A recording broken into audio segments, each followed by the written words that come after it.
That evening, I finally understood the full situation.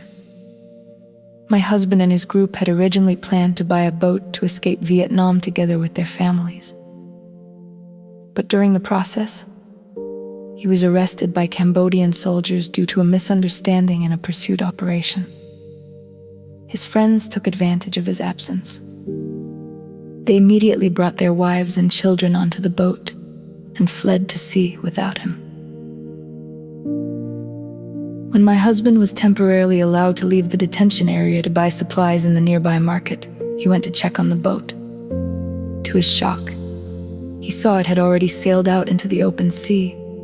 He immediately shouted for help. Cambodian police, together with nearby Vietnamese residents, used a motorized boat to chase after them.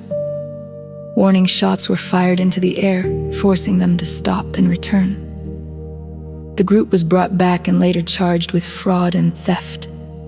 After a court trial, my husband eventually won the case. The boat was legally declared his property. After hearing everything, I felt a mixture of relief, sadness, and exhaustion. The journey that had brought me across borders, fear, and uncertainty had finally reached its end. We stayed that night in the small hut he had built for shelter. It was a simple structure made of palm leaves and thatch, resting on large stones and surrounded by forest trees of all sizes. Beneath the house, seawater from the nearby bay flowed gently in and out. Under the dim light, I looked closely at my husband. He had changed so much. He was thin and worn down, his face darkened and hollow from hardship. His teeth had become stained from smoking too much, a habit formed from worry and despair. He had no money left. Even if he wanted to return to Saigon, he had nothing with which to do so. In that quiet moment, I realized how far we had both come. Separated by war, politics, imprisonment, and an impossible journey, yet somehow brought back together by faith, endurance, and sheer will to survive.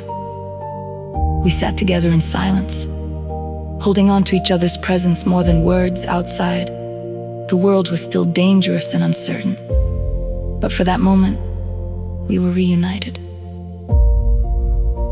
I thought of our 8 children waiting back home, everything we had endured.